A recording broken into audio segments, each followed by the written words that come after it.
Alors on parle beaucoup en ce moment de la Convention citoyenne. Si j'ai bon souvenir, elle doit donner ses résultats, enfin des résultats en tout cas au mois d'avril. Ouais. Je crois qu'elle siège d'ailleurs au Conseil économique et social dont tu fais Et partie. environnemental, oui. Voilà. Est-ce que tu pourrais nous parler un peu de cet enjeu éventuel?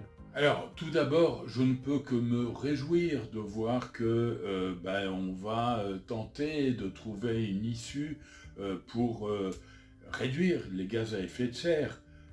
Mais franchement, demander à 150 citoyens tirés au sort qui n'y connaissent rien, ils sont les premiers à l'avouer, d'accepter finalement une formation Mhm. pendant 3 sessions et pendant les 4 autres sessions, ils vont tenter de donner des orientations sur une demande qui est extrêmement précise de la part du gouvernement.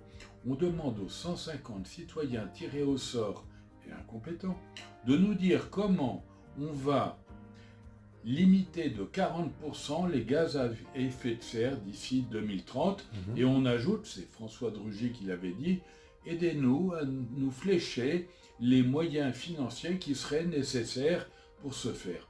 Est-ce que c'est pas une plaisanterie?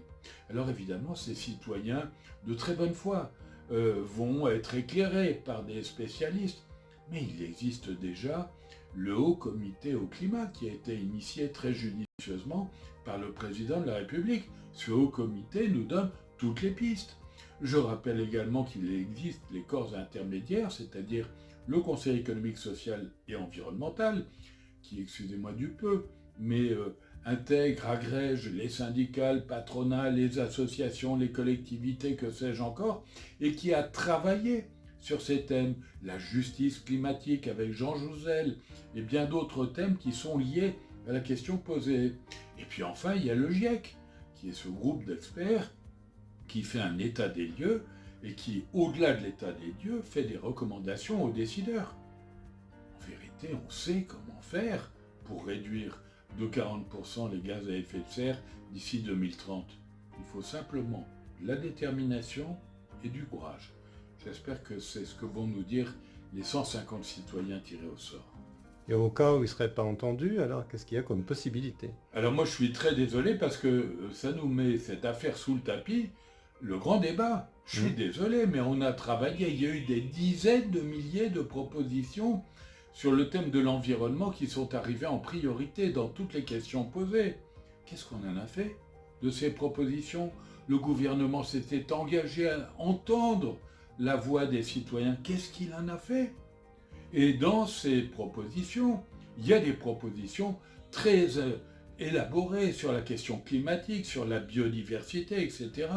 J'ai moi-même organisé avec d'autres associations des soirées où il y avait Emmanuel Vargon, secrétaire d'État à l'environnement ou transition écologique, qui était là sur le thème de la biodiversité. Mhm. Tout ça a été enterré. Je voudrais savoir ce que c'est devenu. Alors on crée à nouveau un, voilà, un comité de 150 citoyens, et il semblerait que les citoyens puissent nous dire « Ah, on pourrait faire un référendum Mhm. ». D'accord? Ça veut dire quoi? On repasse la patate chaude maintenant à l'ensemble des citoyens qui vont voter. Attends, le référendum, on peut le faire tout de suite. Hein. On n'avait pas besoin de perdre 6 mois. Et ça a coûté quand même 4,5 millions la plaisanterie. Mhm. Voilà, pour former, accompagner 150 citoyens qui vont nous dire ce qu'on sait déjà. Pour gagner du temps. Voilà. Merci Alain.